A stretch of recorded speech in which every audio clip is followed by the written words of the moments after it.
So I have honestly forgotten what week it is here on the Real DVD Watchers. Sorry, guys. But on Wednesdays, as always, it's me, Tom. So the movie that I've chosen to review today is something that I saw back over Christmas break when I was in high school. My friend Scott brought this in, and he was like, "You gotta watch it. It's really, really good, and it has one of our favorite actors in it."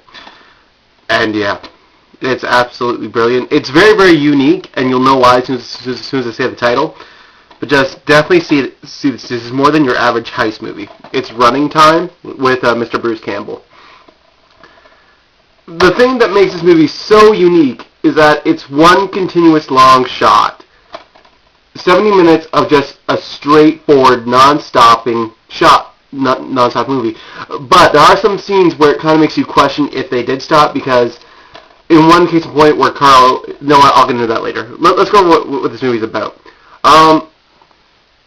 Basically, what's going on is pretty much this guy Carl, played by Bruce Campbell, gets out of jail. He meets up with his old friend Patrick, who pretty much they decide right second that he's out, they're gonna go heist this place which stores money.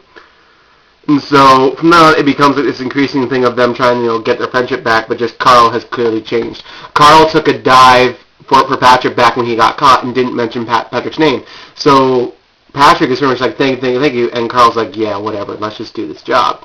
And so when he's there in the car going towards the heist, there's this prostitute in the back seat. So Carl, of course, has sex with her for the first time in 5 years. And it turns out that she is actually an old ex of his, and she's really pissed off at him. But there's that dynamic of theirs that comes back into play, which is this really soft and cute couple. So they go off to pull off this heist with 2 other guys, and it becomes this great movie of just backstabbing, and it really makes you question your friends and what you want to do. So let's get back into this movie for a minute. The continuous shot thing works, but as I was saying earlier, it does make you question things if it's done in if it actually did some guts, because the camera will shake ferociously, and then when Carl is running down one of the alleyways after he beats up I think his name's Tommy. He's some druggie who's supposed to be running the getaway car at the heist. There's a scene where the camera shakes, and I think they did a jump cut there. But this is the second movie in history next to Hitchcock's, what the hell is it, Rope? That was shot in one continuous thing. Also, this movie is shot in black and white. I'm not sure whether it's because they didn't have a lot of money, because this is a fiercely independent film. But just, it makes you wonder, because if this was shot in color, I don't think it would be as powerful, because the black and white contrast works so well in the realm of this movie that I don't really think it would work in color. Bruce Campbell, again, perfect. There isn't really a role that Bruce Campbell has sucked in. I mean, even in Alien Apocalypse, he's great in the role, but just the role sucked. In fact, that whole movie sucked. He could not save that movie, but still, Bruce Campbell in that movie is very, very good.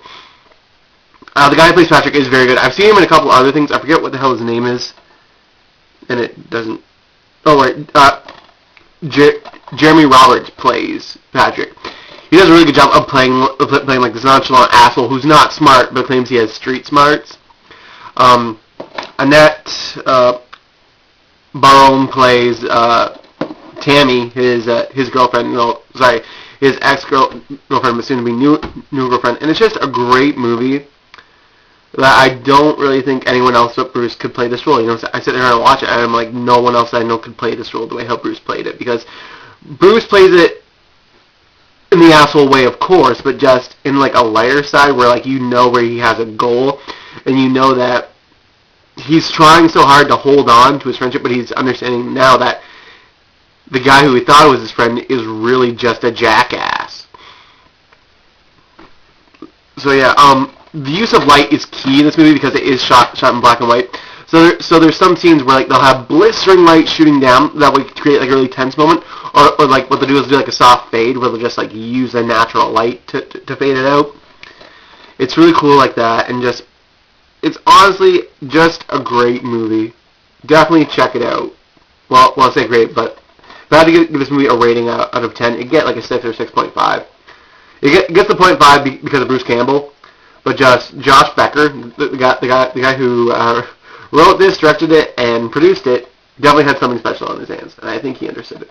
So that's why it gets a 6.5. So that's the review. Thanks to everyone who watches and subscribes as always.